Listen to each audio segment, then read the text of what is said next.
So I got really just a couple basic questions. Because it seems to me if the answer to any of those two questions, if the answer is yes, if you guys paid Christopher Steele at the same time the Democrats in the Clinton campaign were paying, or if you took the dossier, dressed it all up, took it to the FISA court, and used that as the basis to get warrants. All right, news roundup and information overload hour here on the Sean Hannity Show. I mean, Jim Jordan has been doing phenomenal work at trying to get to the substance and the truth of all of these scandals that we have pretty much been in the forefront of telling you, because fake news has been focused on the wrong stories and, of course, trying to destroy the president every day. But now we know that on the email server scandal, that investigation has been reopened. I mentioned the Daily Caller article from earlier today. That will certainly at some point include the fix being in, which Jim Jordan was referring to there. And that was that they were writing an exoneration before an investigation. And it even gets worse than that. We know that there was an indictment in the Uranium One case in the Department of Justice. We were able to break last week, in the last week and a half, that there's been an investigation ongoing for months into the Uranium One deal. Nobody knew about it. That's happening. And then, of course, we have the dossier issue. That now is in the forefront. Jim Jordan actually put out his top 18 questions on this. I keep saying it to anybody that will listen. The people that you can trust the most to fight for your agenda and keep their promises are the Freedom Caucus members. Their chairman from North Carolina, Representative Mark Meadows, is with us now. I mean, is Jim like that in real life? I mean, he's pretty intense. He is intense. You know, I love it when I've got a national championship wrestler on my team. Exactly, right? But Sean, you've been at the forefront of this as well. So, kudos to you. You've been covering it when no one else would. But I think Jim Jordan's point is well taken. It's not just Peter Strzok, but it's Lisa Page. And Lisa Page happened to be an attorney that worked for the general counsel for the attorney of the FBI. And so we've got these insurance plans being put forth to go against President-elect Trump at that particular point. And we've just got to get to the bottom of it. Now, I do have some news that I'll break here with you as we're speaking, Sean. I can tell you that we have an investigative task force. Jim Jordan and I are on that, along with Ken Buck and John Ratcliffe and Judiciary and Oversight Government Reform Committees. We requested documents. We gave January 15th as the deadline for those documents from the FBI and the Department of Justice. Today is the 15th, and I'm here to tell you that they've only produced 657 documents of 1.2 million. And the reasons they gave for not giving us the rest of it is just pathetic. And so I can tell you it is time for you, me, and the American people to come to terms with what these are more an FBI's cover-up. So these are more documents that you want from the Department of Justice. Now, I know that the House Intelligence Committee recently, at the last minute, last hour, even after Rod Rosenstein apparently went into Paul Ryan to beg that they not have to turn it over to the House Intel Committee. But there was I'll call it a document dump, and my sources are telling me it's breathtaking, the abuses that have been discovered in just the short time that they have had to go through some of that information. We also have 1.2 million pages that have been handed over in terms of the Inspector General's report. You're saying this is more information you're requesting specifically and on top of this investigative task force that they don't want to hand over again? That is correct, and you're right, is some of the information, according to sources and people with knowledge of the particular documents, say that indeed not only is it breathtaking, but it's very revealing in terms of the motives and operation of the FBI and Department of Justice. Now, let me give you three reasons why they withheld information from the Oversight Committee. One is, quote, attorney-client privilege. Well, I'd love to know which attorney and which client they're talking about. The other is said non-relevant information. Well, let us be the judge of that. And the final one is information deemed to be law enforcement sensitive. Their idea of, well, we want to keep it within the DOJ and FBI. Those dogs won't hunt. I can tell you that none of those are constitutionally protected privileges from Congress, and we're going to get to the bottom of it. But this is supposed to be about checks and balances. They're supposed to be transparent. And it seems that we have this mysterious reluctance and resistance, and it's coming directly from the top in the DOJ. And I'm not talking about Jeff Sessions, but I'm talking about people like Rod Rosenstein and Andrew McCabe and then over at the FBI. Why is the FBI not being transparent? I mean, look, do you agree with me that the information, the varying incarnations, if you will, of the exoneration of Hillary. Number one, the original document said that, yeah, foreign intelligence services were able to hack into Hillary's emails. And then, in fact, they got the information, probably the 33,000 emails that were subpoenaed by Congress and then deleted by Hillary. And then just to make really, really sure, they bleach bit it and acid washed it. And then to make really, really, really sure, then they busted up devices that might have had the information and took out the SIM cards. But was the fix in when Comey and Strzok decided to write an exoneration of Hillary months before they did the investigation? That sounds like the fix is in. Well, you can't write a not guilty decision 2 months before interviewing witnesses, and certainly before interviewing Hillary Clinton. I mean, when you look at that, you can't say, well, she's innocent long before you finish the investigation, and that's extremely troubling. And so there are a number of questions, not just the 18 questions that Jim Jordan posed, which are very accurate and to the point. But there's a number of questions, at what point did the FBI and DOJ get involved in this dossier? Who are the ones that actually were coming alongside the dossier and saying it was factual? I think what you'll find out in the coming days is that those that were aligned with the Hillary Clinton campaign were the ones that were saying that the dossier was true, and the FBI. Whoa, hang on a second. So wait a minute. Hillary bought and paid for the dossier. And they'll say, well, Republicans worked with Fusion GPS first, but they didn't have Christopher Steele being paid by Fusion GPS, which is where all the Russian propaganda. So let me get this straight. Hillary fixed an election, a primary election, and gets away with it, and no repercussions whatsoever. Even Donna Brazile acknowledges. Then Hillary Clinton uses Russian lies and propaganda, and we're all worked up in this country for a year about potential, although no evidence, Trump-Russia collusion. But she gets phony Russian propaganda, salacious information, tries to win over the American people by leaking that to the press. And then that phony dossier she bought and paid for, have you confirmed, has been used in part or substantially in part to get the FISA warrant? Well, there are a number of members who believe that it was a substantial part of that. That's one of the reasons why we need to make sure that all members of Congress are read into the investigative matters within Devin Nunes' body of work. But there are a number of members who believe that that was a substantial part of the FISA warrant. And if you're going to rely on that, and if it's verified by friends of Hillary, then we've got a real problem in this country with the way that we are searching and spying on. Well, wait a minute. Doesn't it sound like the FISA warrant was obtained through inaccurate, partisan propaganda, paid-for propaganda? Exactly. When you're looking at it, a $12 million paid-for opposition research from one party, and the FISA warrant gets used as part of the justification for that comes from a Democrat document. There's a problem with that. And now, all right. So Ron DeSantis told Sarah Carter today, and she was just on before you joined us. And this, I think, is very, very key and very important. Number one, Fusion GPS is still investigating this. I want to know who's paying them now, or are they doing it because they're doing it on their own now? The documents that the DOJ released to the House Intel Committee, Ron DeSantis is demanding that they be declassified and they be given to the American people. These are the ones I'm told that are so explosive that nobody could even imagine the depth and breadth of FISA warrant abuse and other things. Do you know what the other things are, and have you heard that? Well, I have heard some of those. At this particular point, you know that Jim Jordan and I came on, and we requested that all members of Congress be able to see that. I think that's the first step. If indeed there's not anything that is of national security concerns, then certainly looking beyond that so the American people can judge for themselves is the next step. But I've sent a letter to Chairman Nunes because what I have heard are a number of particular FBI, DOJ, and maybe even State Department officials have been sharing inappropriate information with mainstream media to put out a false narrative. Now, all we can do is get the facts, and hopefully that is not the case, but I can tell you that narrative continues to go unverified, but certainly is growing in confidence that is what has happened. All right, we'll take a break. We'll come back. He is the chairman of the House Freedom Caucus. Basically the only people that I trust in D.C., a couple of senators, not many.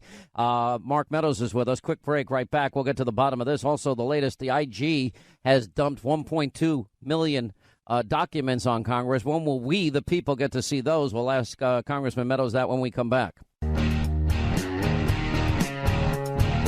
All right, as we continue, he is the chairman of the Freedom Caucus, Congressman Mark Meadows, North Carolina. So the independent, what do you call it, the IG, right, has now released 1.2 million documents to Congress. What do we know about these 1.2 million? Because the Inspector General has been tasked with looking into a lot of potential corruption as it relates to all of these matters we're discussing. Well, he has, and we know that some of the information that we even currently have now actually came as a result of the Inspector General, Horowitz is his name, his work, when we have the Peter Strzok text messages and the Lisa Page text messages. Some of that originally came from his investigative work, and so we are believing that this particular report that will come out probably in March will start to highlight a number of other concerns, because it's supposed to be an internal, independent investigation of the Department of Justice and FBI. Now, those documents, in fact, even just the 657 documents that we got in committee today, we have staff going through those to read in any individual component of that. Generally, what you find are on the first release documents is they give you the things that are already being reported. But I can tell you that certainly in 1.2 million documents, there's going to be a whole lot of new additional information that we've got to get out and make sure the American public knows. I think, transparency is everything. Now, I'm told that in some of these committees and some of these Democrats are petrified and scared to death because of what's coming out. Well, they should be, and I mean they've been having their Russian narrative their way for the better part of a year now. The Russian narrative, it could be that the only people that actually involved Russians was the dossier and the Hillary campaign, as they sought to get informants from Russia to spin a particular narrative. Now, I hope there's a certain sense of urgency, because I'm sick of being lied to for a year, and the media have been their willing accomplices in all of this. Well, there is a urgency. I can tell you that Jim Jordan and I have put in a request to Chairman Nunes. We have put an internal deadline of this Thursday for a decision to be made. We believe it's time for us all to be able to see the documents in the same context that our fellow colleagues are seeing them. All right, Congressman Meadows, you're not the problem in Washington. You're part of the solution, and we appreciate you being with us. I heard Jordan is sick. And don't go near him, because he's going to give you the flu, which is the worst in 13 years. This is my advice to you. Stay away from him. I'll try to stay away, but we'll keep fighting the fight. And thank you, Sean, for fighting the fight there for us as well. So this is now about the truth. This is now about probably a far bigger scandal than anybody ever thought, because it's now impacting our presidential electoral process. And it goes way deeper than anybody knows, especially the abuses of power and the false narrative that we've been fed. Thank you, sir, for being with us. 800-941-SEAN is a toll-free telephone number. All right, 25 down till the top of the hour. You know, we actually showed this tonight, last night, as our video of the day on Hannity on the Fox News Channel. I think it's the funniest video we've ever played. And it was the open of Saturday Night Live. I mean, you know, because of time constraints on TV, you can't play the whole thing. It is Morning Joe, Liberal Joe, and his soon-to-be bride, Mika. I was crying. It's so funny. You'll even get it by listening to it. Listen here. Welcome to the Nut House. Good morning. Good morning.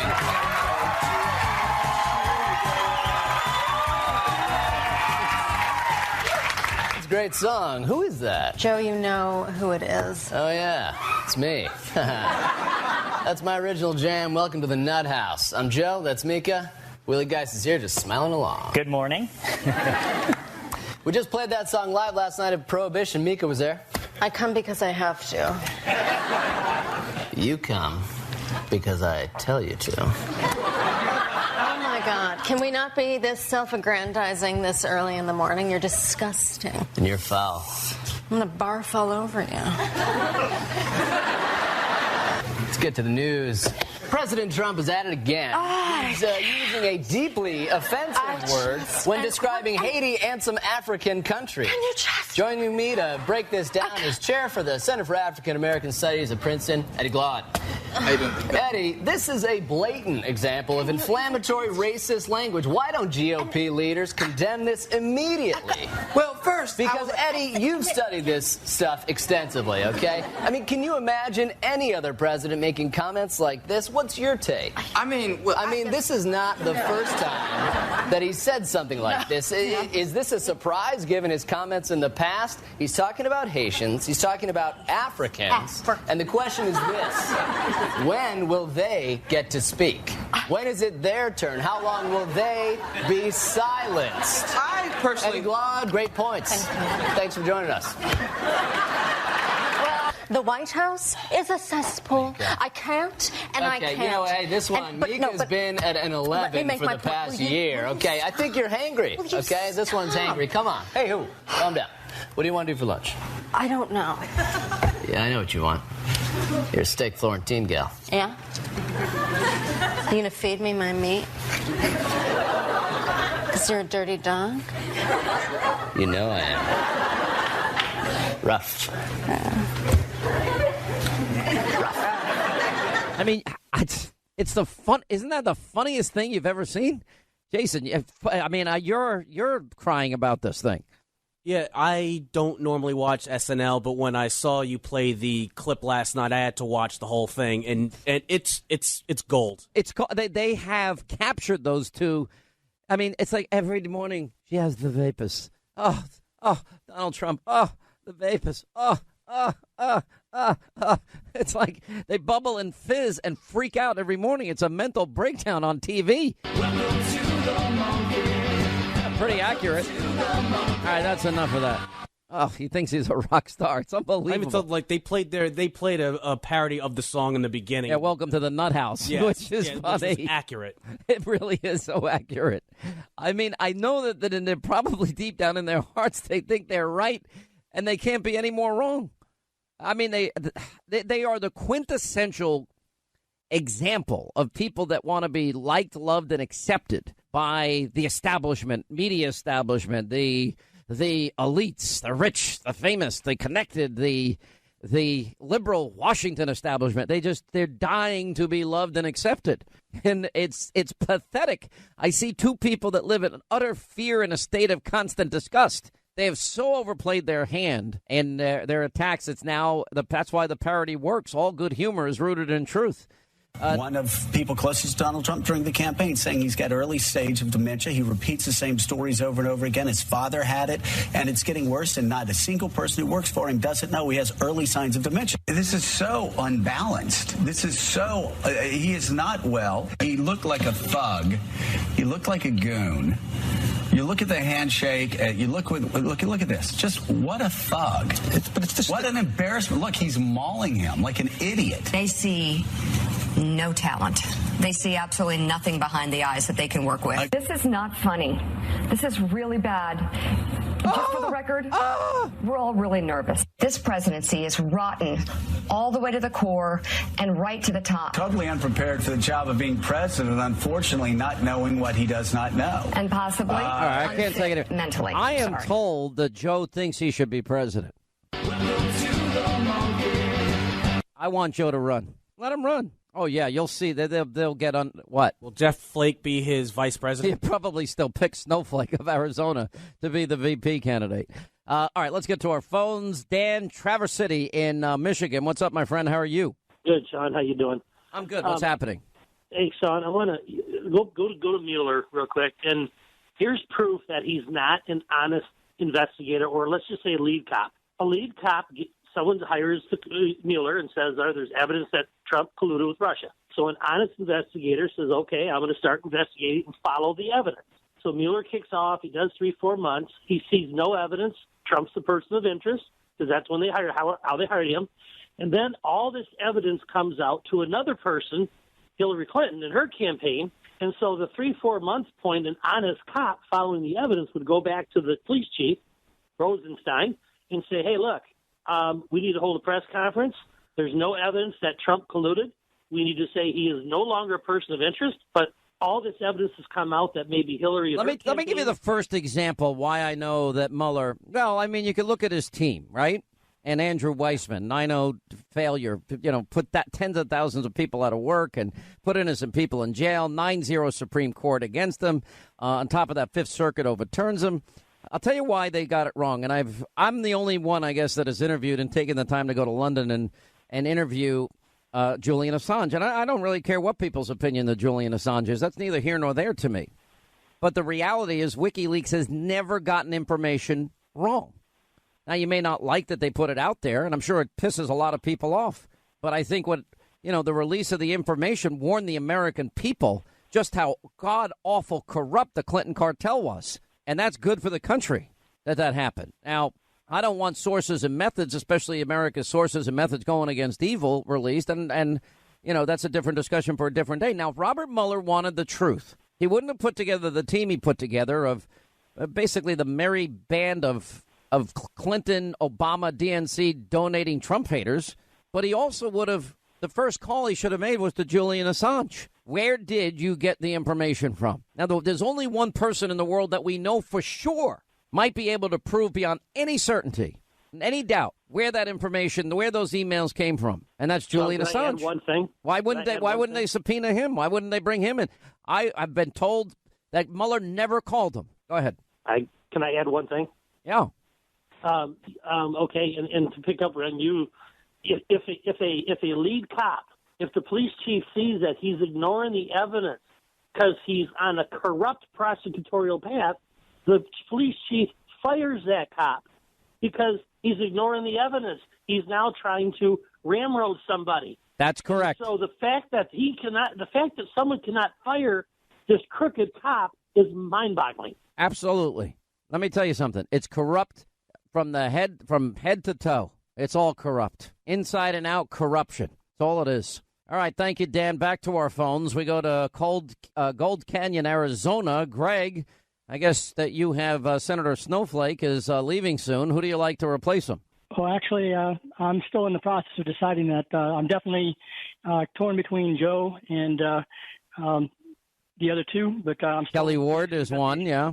Listen, I like Joe Arpaio. I like him a lot. I just think that you don't start a Senate career at 85. He's had a great career. I agree, and he is a little bit old, which is one of the reasons why I'm not leaning that way. I like him an awful lot, but I don't want him in the race. But in terms of Senator Snowflake, those comments that he made, the stuff that he said in the last couple hours, trying to walk back the advance copy of the speech, it's just as weak as the actual statement that he's trying to walk back. He's not a favorite of mine, and I won't be voting for him. I wouldn't have been voting for him if he was running. He never would have had a chance, and his approval rating, I hear, is in the single digits. So that's a good point. Back to our phones. Daniel in Dundee, Michigan. Next, Sean Hannity Show. How are you?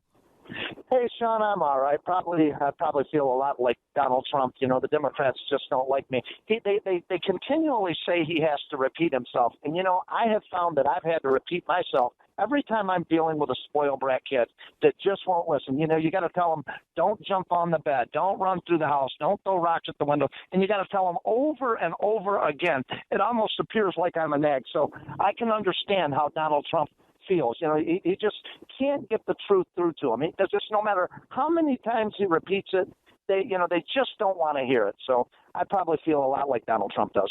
Listen, I purposefully repeat certain things so that people can grasp them and understand them. I have full, complete understanding of, that radio and television are utilities to people. And it does take a certain amount of repetition before people begin to fully, completely understand. Like when we have Sean, do you know anybody that can listen or watch CNN for more than 15 minutes without absolutely puking? I mean, I just... Yeah, I do. The Clintons and Obama can, I'm sure, and Valerie Jarrett and Samantha Power and all the Trump haters out there. Business. It's got to be George Soros money because what kind of news operation? Not a news operation. I think they said 138 times... they said hole on the air. It's unbelievable. This is CNN. All right, Daniel, thank you. Evelyn is in Greensboro in North Carolina. How are you?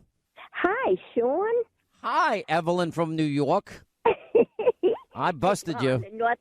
I'm in North Carolina. I'm a transplant. No kidding. Your accent is as thick as Linda's.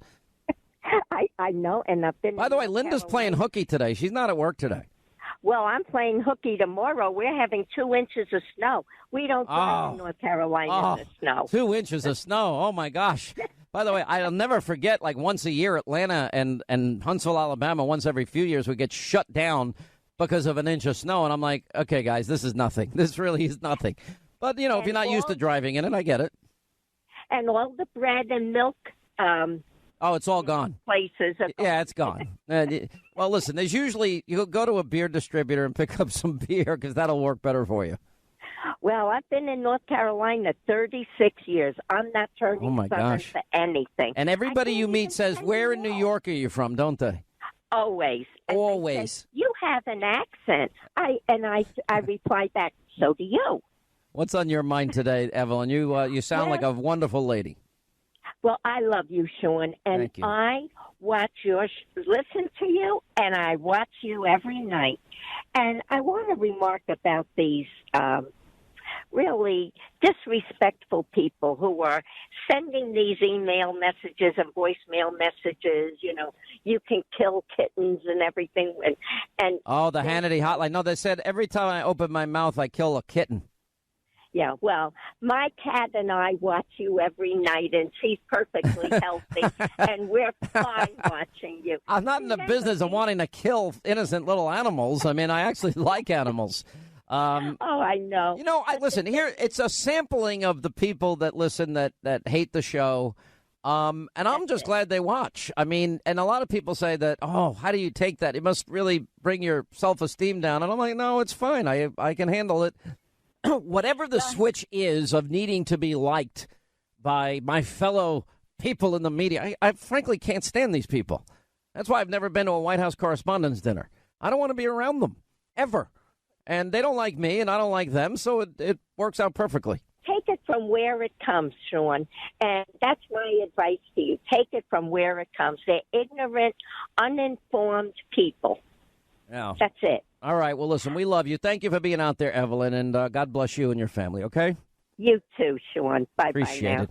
All right, that's going to wrap things up for today. We have an amazing show tonight. A lot of huge topics we'll be covering, including the worst evidence of derangement coverage of the president, the media today, and their focus and fixation on the president's health. Also, Sarah Carter with breaking news. We'll get to that.